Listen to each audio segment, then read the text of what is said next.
الحمد للہ رب العالمین والعاقبۃ للمتقین والصلاة والسلام علی سید الانبیاء والمرسلین اما بعد اعوذ باللہ من الشیطان الرجیم بسم اللہ الرحمن الرحیم واما من خاف مقام ربہ ونہى النفس عن الہویٰ فإن الجنة هی المأویٰ۔ صدق اللہ العظیم۔ ان اللہ وملائکتہ یصلون علی النبی یا ایہا الذین آمنوا صلوا علیہ وسلموا تسلیما۔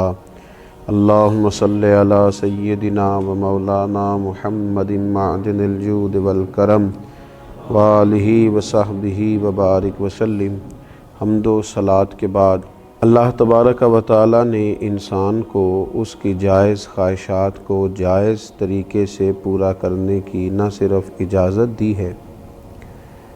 بلکہ اس کی تعریف بھی فرمائی ہے اور ایسے کاموں پر اجر کا بھی اعلان فرمایا ہے۔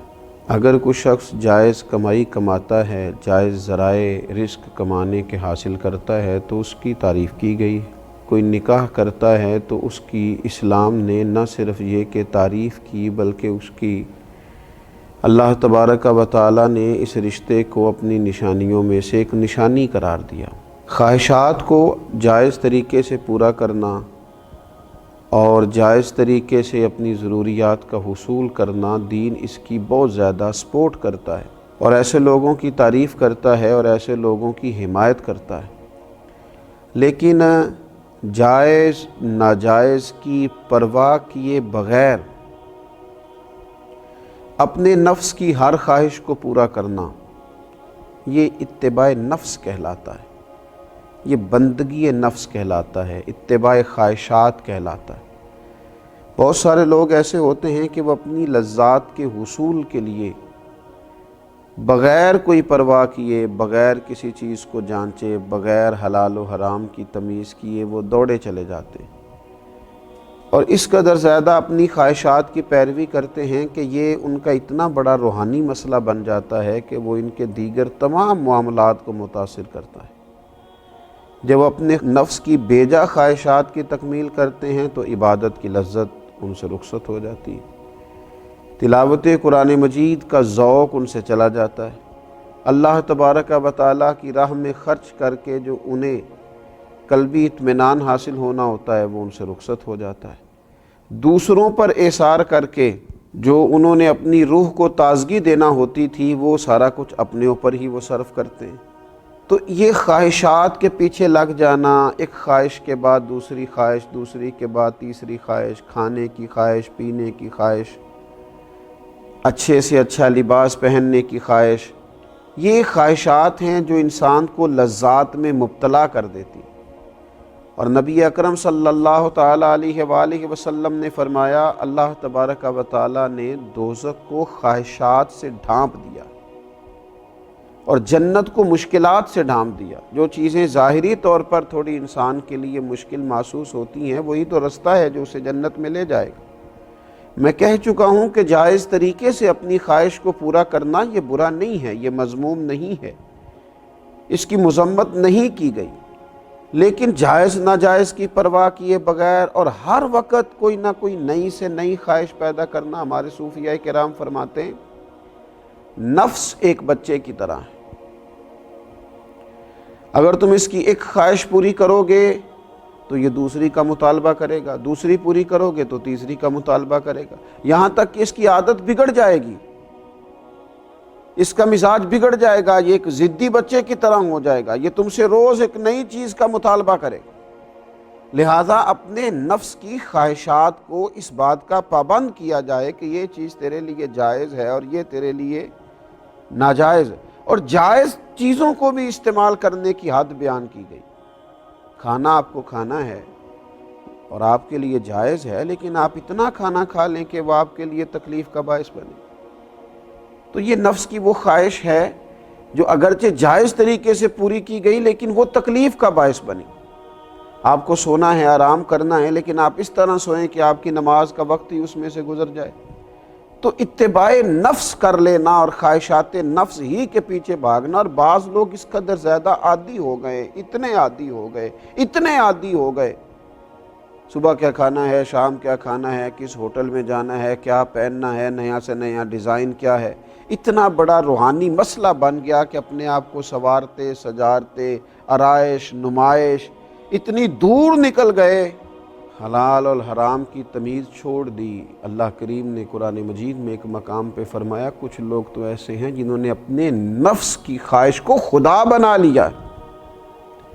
اسی کی پرستش کرتے رہتے ہیں، خواہشات نفس کے پیچھے ہی بھاگتے رہتے ہیں. ایک ایک کر کے اپنی خواہشات کو قابو کیا جائے،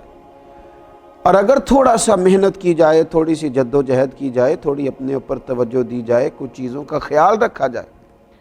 کون سی چیز میرے لیے درست ہے، کون سی میرے لیے درست نہیں ہے، کون سی میرے لیے جائز ہے، کون سی ناجائز ہے، اور جو جائز ہے اس کی کس قدر مقدار میرے لیے بہتر ہے اور کس قدر مقدار آگے مجھے لے جائے گی. اگر تھوڑا ان باتوں کا خیال کر لیا جائے تو پھر قرآن مجید نے فرمایا وَأَمَّا مَنْ خَافَ مَقَامَ رَبِّهِ وَنَهَى النَّفْسَ عَنِ الْهَوَىٰ، فرمایا وہ جو اپنے رب کے حضور کھڑے ہونے سے ڈرا اور جس نے اپنے نفس کو خواہش سے روکا، ذرا تھوڑا سا نا اس نے تقوی اختیار کیا، ذرا تھوڑا رکا،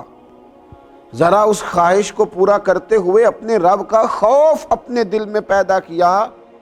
اس نے سوچا کہ یہ خواہش جو پیدا ہو رہی ہے یہ ہو رہی ہے، لذت کا باعث بنے گی تو بنے گی،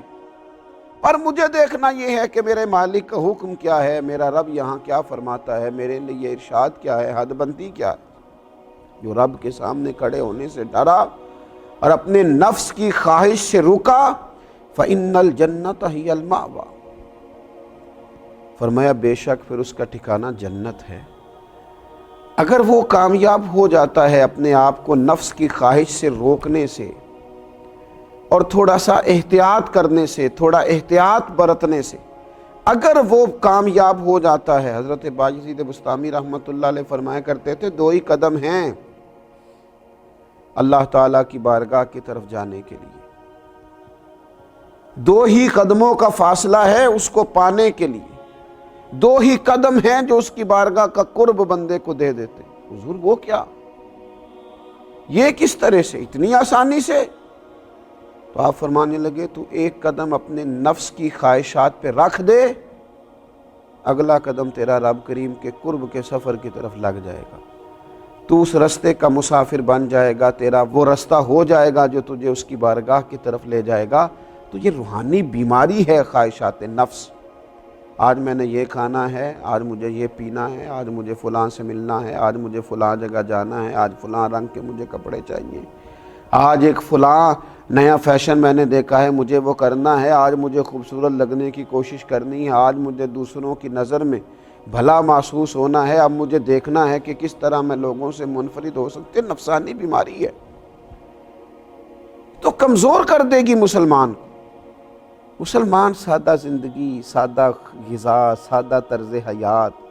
اپنے رب کے ساتھ تنہائی، اس کی بارگاہ میں دعائیں، سجدوں کی کثرت، تلاوت قرآن مجید، یہ رمضان المبارک بڑی تربیت کرتا ہے اپنے آپ کو خواہشات سے روکنے کی. یہ خاص موقع فراہم کرتا ہے کہ جب ہر چیز موجود ہے، کھانے پینے کی باورچی خانہ بھرا ہوا ہے، لیکن اس کے باوجود نہیں جا رہا، اپنے آپ کو خواہشات سے روکا ہوا ہے، تو اس کو پورے سال کے لیے اپنی طبیعت پر لاگو کرے اور خواہشات کو ایک ایک کر کے کم کیا جائے. پوری دنیا کے اندر جو غریبی بہت زیادہ ہے، آزمائش بہت زیادہ ہے، تنگ دستی بہت زیادہ ہے، حتیٰ کہ بنیادی ضروریات سے لوگ بیچارے محروم ہیں. آپ دیکھیے لوگوں کو کھانے کو روٹی نہیں ملتی، پہننے کو کپڑا نہیں ملتا، صحت جیسی اہم ضرورت سے جہاں لوگ پریشان ہوں، تو وہاں اگر امیر لوگ، صاحب حیثیت لوگ صرف اپنی خواہشات کم کرنی شروع کریں، صرف آرائش اور نمائش پر جب وہ خرچ کرتے ہیں، ان خواہشات کو تھوڑا سا وہ کم کریں، تو یقیناً اس سے یہ فائدہ ہوگا کہ وہ جو غرباء ہیں ان کی داد رسی کا، اشک شوئی کا، امداد کا ایک بڑا موقع ہاتھ آئے گا. میرے نبی اکرم صلی اللہ تعالیٰ علیہ وسلم نے فرمایا 3 چیزیں ہلاکت میں ڈال دینے والی ہیں، تباہی کر دیں گی، بربادی لائیں گی. 3 چیزیں ہلاکت میں ڈالنے والی ہیں. ایک تو حضور نے فرمایا ہرس اور طمع میں گم ہو جانا، ہر وقت مال دولت کی ہرس لالچ پوری طرح گم ہو جانا ہلاک کر دے گا بندے کو۔ اور دوسرا نبی پاک علیہ الصلوۃ والسلام نے فرمایا اپنے آپ پر فخر کرنا، خود ہی اپنی کو شان بنا لینا، اپنے آپ پر ہی ناز کرتے رہنا، اپنا آپ ہی دکھاتے رہنا، یہ تباہی ہے، بربادی ہے، ہلاکت کا سامان ہے۔ اور تیسرا نبی پاک علیہ السلام نے فرمایا نفسانی خواہشات کی پیروی کرنا، ہلاک کر دیں گے یہ تین چیزیں انسان کو۔ انسان غور کرے کہ وہ رب کی بندگی کتنی کرتا ہے اور خواہشات نفس کے پیچھے کتنا بھاگتا ہے۔ اللہ رمضان کی برکتوں کا صدقہ ہمیں اپنے نفس کی خواہشات کو قابو کرنے کی